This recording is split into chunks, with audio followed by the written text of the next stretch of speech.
Pro Football Hall of Famer Michael Irvin together here on the Rich Eisen Show. So is this like a Fox Sports reunion? Yes. Is this a best damn sports show period reunion right now? No, there's no network for this, man. Hall of Fame, you're immortal, man. Everywhere. That's everlasting life. That's the eternal first life. place I saw Jade on over there working with. That's when I used to love, man. I used to love seeing Jay over there. He used to come on the show all the time over there. He's Deacon. Yeah, all the time. Rich, let me tell you what I love, man. You know what? When I pull up, I see your new banner. You know, when you got to walk here? the thing when you walk in and all that. And you got, Rich, you see this right here? You see your little logo right here? Yes. And I thought about this. I said, see, this is what a white guy does.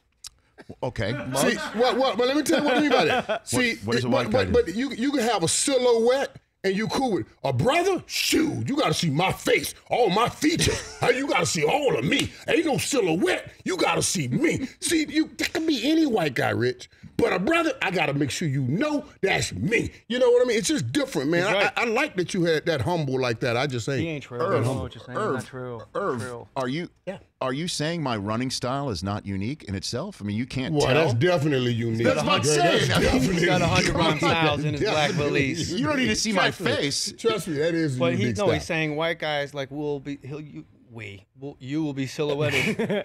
And a brother would be like, well, hold on a minute. Like, you got to see me. He got the lip balm. He's like, slept with a do-rag on. That's a do-rag sleep. Right? Did I take it off? I Wave cap almost thought I still had it on. I was like, did I take it off? I told you. I took it off when I left the weight room. Tightened up the kitchen before he came down. Yeah, I got to get it right, man. So I love you. But you know, black guys would have the mug and the photo with no show. Right. They have it all, and they have a van with everything. Like everybody's uncomfortable. Just like the nice car, living in an apartment. We can do that too. That's what we do. Everybody's uncomfortable because I mentioned race between two guys that love each other. It's all good, man. It's cool, man. People, we got to slow down with that, man. I really do believe that. We gotta. That's what I love about younger kids today. Like my son and his best friend. They joke around and have fun. They don't look at the differences. They accentuate the differences, and I think that's where we're headed. Hopefully, we just got to keep moving that way. Well, it's tough for me to have this conversation right now with a 3-pound Yorkie sitting on my desk. Oh, Tracy Morgan, that dog's black and white. This dog right here. That dog's black and tan. I love that. So dog. now you guys did work. You guys did work together at Fox Sports, right? Yeah, he was in Picture Perfect with me. And he was, I was over there. What other movies did you Mike's in all my movies, man. I wish I was in all Jay's movies. No. King's Ransom. Do you remember him from Jerry Maguire? Oh yeah, I remember Jay. Oh yeah. Oh yeah. Jay's big time, man. Herman Moore never left the set. I love watching him. I love all his work. I love what he does. I've been a big fan of his forever. He's a funny dude now. He's a funny dude. Yeah. Then when I had my radio show, I called him, had him on my show a couple times. And Deacon Jones was part of the mix with you guys, right? Back in the day? Deke's a man. So you got a good one? Deke. You remember Deke? Oh, one of my best friends. Man, that's a good man. Deacon Jones was? One of my best friends. Yeah. He was beautiful. He came to see me at the Laugh Factory do stand-up. Come on, Deacon Jones went to see you do stand-up. Yeah. Okay. He goes, I'm driving dirty, but I'm gonna be there. And he shows up, and I'm like, he's driving dirty. He goes, I'm driving dirty, but I'm gonna be there. And I come off stage, he goes, he's just like coughing so hard. He's got like that Newport 100. Yeah. And he goes, you're gonna get arrested. He thought I was gonna like go to jail, like Lenny Bruce, because I was cursing and stuff. Yeah. And they're out on the sidewalk, and somebody walks by and goes, Deacon. And somebody goes, who? And he goes, who? He goes, Mother Effer, I'm still a threat. It's still there, man. But it was like a set. It was like I'm not going to say the name of the set, but it was an actual set was rolling by. And he's like, hey, it was like 6 dudes. He goes, hey, man, I'm still a threat.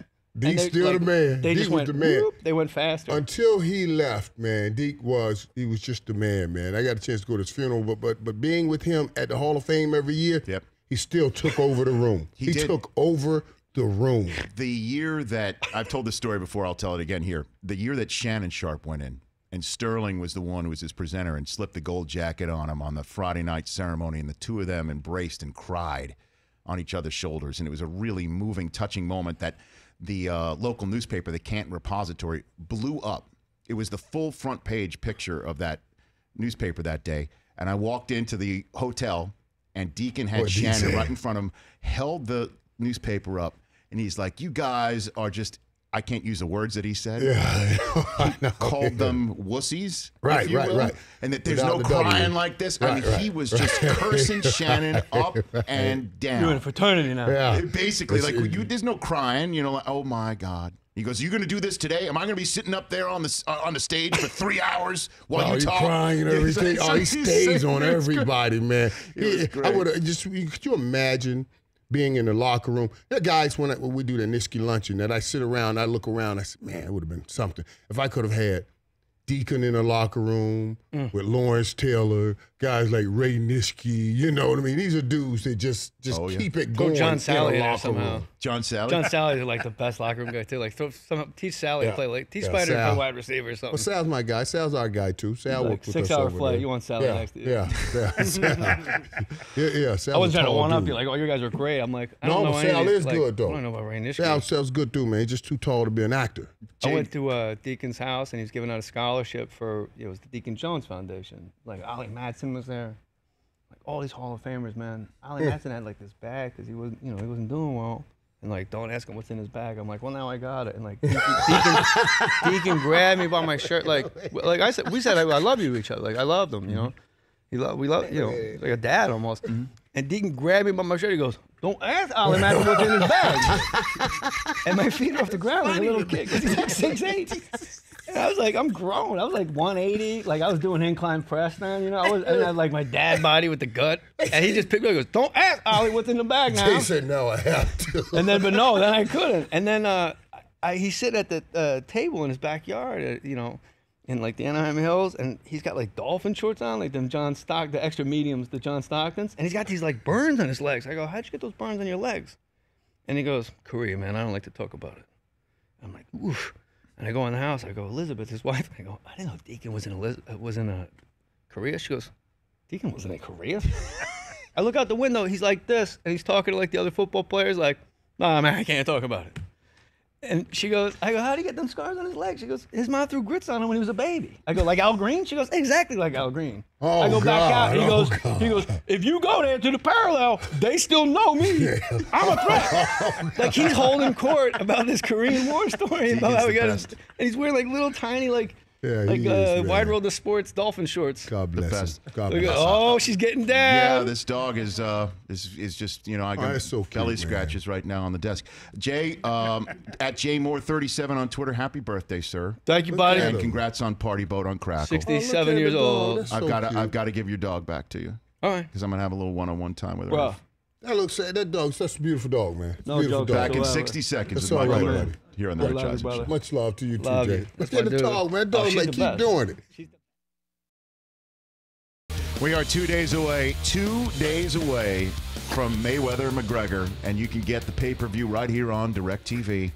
And you could go right now and text event to 223322 as Irv is doing what he thinks one of these guys is going to do. Hey, McGregor. McGregor. Okay. Go to directtv.com or text event to 223322. It's available in high definition on channel 123 and standard def on 124. Don't forget to weigh in again and cast your vote using hashtag MayweatherFTW or McGregorFTW with the hashtag in front of it. Or just tell us who you think's going to win it. Rich Eisen Show. Have you noticed, by the way, that I'm able to broadcast no matter what Michael I don't know how you're able to concentrate right now. How many years have I worked with Michael Irvin? Talented you are, man. I'm able to broadcast no matter what Michael Irvin's doing peripherally. Yeah, you're used to it. Good to see you, Irv. That was amazing, Irv. I figured we would. Attaboy. We would hook you up with JJ over there since you hadn't seen him in a long time. Yeah, I haven't, and I love Jay, man. Jay's a funny guy, man.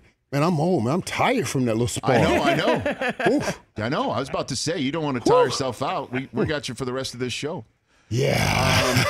And for the TV audience, That is good, man. there's a punching bag out there. We're going to walk out there and have you hit the punching bag and see I how can hard hit you that do. bag, man. I got some things, some people Okay. that I want to, in my mind, put in the bag, and boy, I can hurt that bag. Is that Alvin Harper? Lou Oh, not Holtz. Hart brought good things to me, but there's some other people out there. Seahorn? Seahorn was easy. Seahorn was easy. He brought good things to me. By the way, But I got those are some the people. two names on NFL Game Day morning, as you know, because you did. were Marshall's segment producer for 2 seasons there, right? I was there. All right, it's Those are funny the stuff. two names we man. love throwing. You were on Seahorn Island. We love doing that. Oh, my God. And we love about how you didn't like to Yeah, share we the ball have with fun Alvin with Harper. it. We have fun with it. We have fun with it. Who do you think is going to win Mayweather-McGregor? What do you think? Irv, what do you think? I'm a huge MMA fan. You know I know that, that, Rich. yeah. I love it. I go I love Dana White. I called Dana, go to fights with him and everything, hang out with him. In Dallas, I was his security as he walked in and out of the ring, you know. Is that right? Oh, yeah, you know, Dana was messing with me. He said, man, who would believe that I got Michael Irvin as my security? I don't know, right? Because we were walking in, everybody, Dana, Michael, oh, Michael.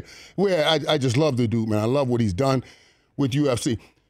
But I wish, I'm serious. I believe Mayweather will win the fight, but I would love to see Conor win.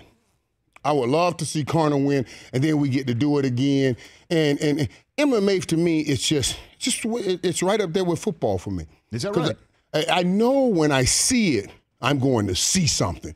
Every match, I don't care who you are, I don't care how great you are, you don't even have to be that great. I'm still going to see something. And it's just, I'm addicted to it. What's the poll question results right now? Because you basically just heard what I think everybody's going to be saying is that I think Mayweather's going to win, but I'd like McGregor to win. I'd love to see it. Yeah, the question we were asking, Mike, is who are you rooting for? So it's still 67% Conor McGregor. Yeah. Oh, That's a scary question for me. Again, here I am. I'm a brother. And you know, there's some people that don't like McGregor, don't like Mayweather, and by me saying that I want McGregor to win because I'm a UFC fan, then that I can lose some of my what they call brotherhood or whatever they call that. You know what I mean? As dark as I am, I don't know how I can lose some of my brotherhood. You don't come much blacker than me. But that being said, you know, I'm just a huge UFC fan. You know, Sure, of course. I want to see and promote and push forward the UFC. And speaking of that, I'm so hurt, guys. Yes. I'm so hurt by John Jones, man. I'm praying that somehow, some way, this second sample comes back different, even though 99.99999% times they don't. But I'm just so hurt. I'm hurt for him, you know, not necessarily hurt by him. Man, I'm hurt for him. I kind of joked by tweeting this out when I heard about it. They should just let John Jones and Brock Lesnar take whatever the hell they want, rock up, do whatever the hell you want, and get out there and just cut the pretense here. Because, I mean, how many times is Cormier going to get his title back? They haven't announced that yet. Yeah. But, you know, I wonder, too, though, with some of this stuff is so it's so crazy out here now. And we just steroids, what it used to be and what we used to think of steroids and what people are trying to do now to get any kind of edge. Yes. I mean, there's one thing, performance enhancing, saying I'm trying to take an unfair advantage. But everybody's doing all kinds of things to get an edge, you know. But we don't. I don't know what's banned. If I was in the NFL right now, I would be worried because you don't know what supplements, what banned substances and everything. It's on you, right? It's on you to know these things. Right. So we look at him and we say, "Oh, John Jones must be taking steroids." I don't know if he's necessarily taking steroids, but he may be taking something that's obviously he's taking something's getting in his system that's on the banned list. So you know, it's not. You know, I think steroids is those bodybuilders guys, the biggest muscles in the world. I don't see that on John Jones. You know what I mean? I don't see that on him. He must have taken something. But he had to do something that's banned on that banned list, and I just feel bad for him. I don't want to take a break, so not only can you catch your breath, but we're going to go out there and we're going to hit that speed bag that Del Tufo you've been. Are we really going to hit the bag? We're going to hit the bag. And then we're going to come back. I want to hit you on the Cowboys and what's going on with Zeke. I had Emmett in that very seat the day that Zeke got suspended. Yeah. And I want to hear your 2 cents on that subject. And then I got 4 cents on that. Okay, very good. That's next with Michael Irvin here on the Rich Eisen Show. We're going for 4. All right, we're in the AT&T thoroughfare. Look at how many people are lining up right here to take a swack at what Del Tufo has been training for all week. Oh, you've been training. And Irv's going to take a crack. You've been out here practicing. Come on, Irv. We're talking about practice. Fresh reminder that everybody text the word event to 223322 or go to DirecTV.com right now to get the McGregor-Mayweather fight on DirecTV pay-per-view 2 days from now. All right, who's going first? I'll be there. I think Irv goes. Are you going? What? We'll talk about that in a minute. You got to test it first. You test it first. Okay. Want me to test it? There you go. You got to be. So what's the highest you guys ever had? What's the highest you guys ever had? We could see it. All right, your punch is up to 720. Oh my God! It's still going up 738. And that's just playing with it, buddy. 738 on playing. Here we go. Bring your best man out. Michael Del Tufo. Here we go. Let me see now. Hit it hard. Here we go. Oh, that's a good one, Mike. Going up. Mike 3, 4, 5. Mike been practicing, man. You been practicing, Mike. You been practicing. 78. Oh, you been practicing. Oh, let me unveil. Oh, snap. Oh, snap. Oh. Here we go. There we go. Brockman, go for it. Oh my God, it's all gone. What happened? Your whole Oh, no. Your whole bracelet? a bracelet, and it's 600 and change. You did all that for 600? Yeah, broke his bracelet. I thought it was harder. You did all that for His 600? manlet. All right, here we Let go. me give some advice, Rich. Go through it. Don't go to it now. Go through it. Sort of like the 40-yard Don't punch dash. here. Punch here. Okay, good, Punch here now. Oh, That's Rich. all right now. Come on. That's all right. That's all right. Where'd you go? Oh, that stunk. It's like it's 40. Yeah. What was that? I'm a lover. Rich, more time. hey, go through it, Rich. One more time, Rich. Oh, That's a better going through. You felt that. I did. Did you 5, feel that? 6. Oh, Did you go to feel- 7. Go to 7. Go to 7. Come on. Yes. No. Yes. What'd you get? 704. 704. 704. Yeah. Rich, stay right there. That's a good one for you. Del Tufo. Let's see. 3, 4, 5, 6. What's that? Oh, I'm still better than Del Tufo. Oh, no. Go up. Yes. Up. No. Oh, You gotta catch her. 6'9", Michael Irvin, last gotta time. catch her. Go. You gotta catch her in the right 2, place. 3, 4, 5, 6, 7. No. Oh. No. 703. Yes. Yes. Yes. The Patriots Yes. are the punching bag. All right, we just hit the punching bag out in the AT&T thoroughfare. Brockman lost one of his man bracelets off of his. I know. Your bracelet went everywhere. It exploded. I haven't trained at all, and I did better than Del Tufo. Just a little. Just a little. You did good, Rich. 693. And at one point, You did good. I got up to 704. That's great. One of your hits got 703. That was particularly enjoyable for you, Irv. Yes. I can't wait to tell all the guys when I see them later at the NFL Network up front that I'm emceeing later on with you and Marshall and TD right, and LT right, and that we Kurt. are. It's every yellow jacket we have minus Dion on the stage today. I won't mention it. Don't worry about it. Well, no, I you won't can mention it, Richard. That was a great job over there. You beat all those guys.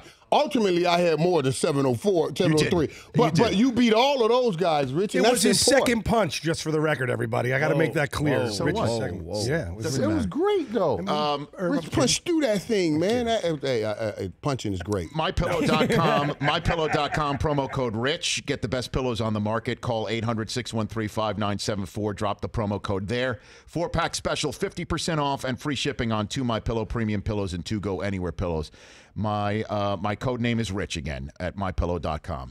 All right, you said you had 4 cents on Ezekiel Elliott. What are those 4 cents?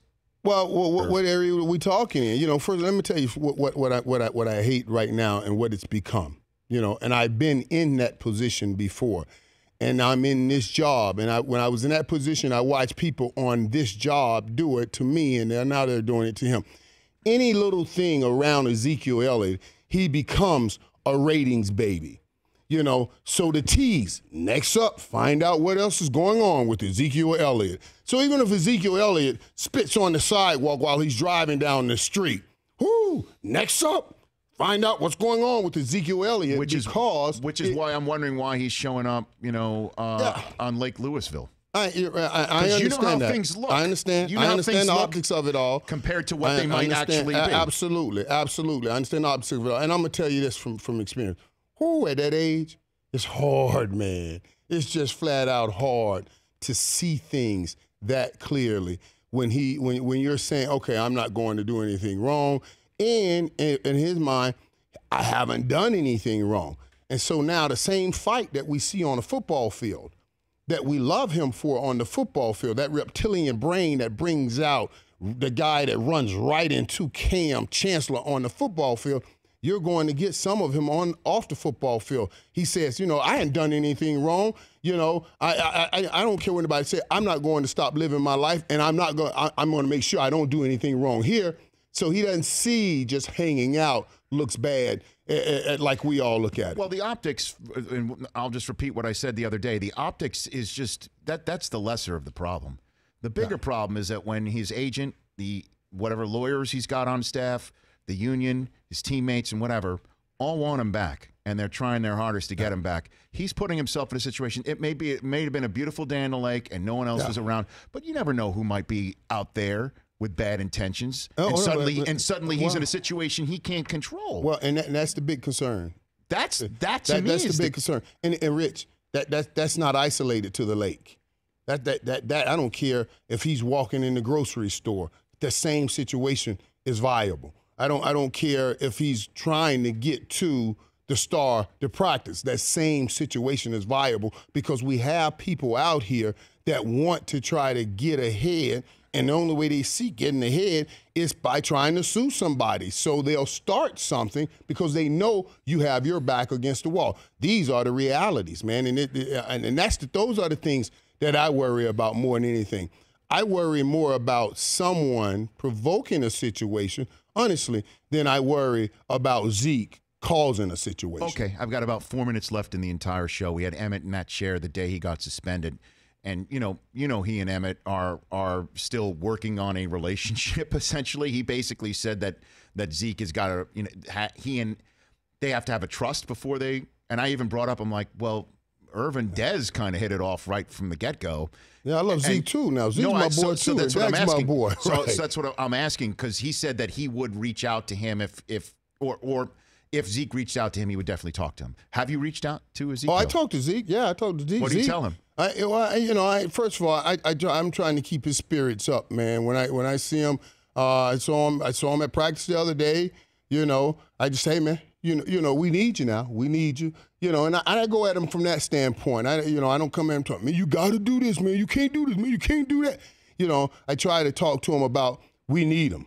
Period. Mm-hmm. We need you. We got a lot of people around here that needs you and depending on you. And when I always see him, he has this big old back. I mean, his back's like two of me. And I always grab it. I said, boy, his back is carrying all of the Cowboys and the Dallas hopes right on it now. Can you carry it now? Hug on him. But I try to use it and do it in a positive way. You know what I mean? And talk to him what he has ahead of him and instead of the things that he's dealing with right now. Like, hey, we need you, man. We love you. We need, basically saying we need you to make the right decisions to be here for all of us because we do need him. I don't want to hit him with, man, you can't do this, man, you can't do that. He's 22 years old. He's 22 years old, and there's some things this kid is going to get out. He's going to be around his friends. They're going to go out and have fun. And we can't stop that. No one can stop that. I just hope that he has the right people around him that when situations come about and people are trying to provoke him, that they step in and make sure that's not the case. 2 minutes left here. So let's say he does miss the 6 games. Does that prevent I don't see how he's not going to miss 6 games. Okay, guys. so then how? Let's be real here. There's no way the NFL is going to lay out the first 6-game suspension on their whole new policy that they bragged about coming in with and upholding. And now all of a sudden is Ezekiel Elliott, and they reduce it the first time. I think they don't want to deal with the backlash of the national media by doing that because it's Ezekiel Elliott and the Dallas Cowboys and Jerry Jones. That's just a reality. So how does it affect their season?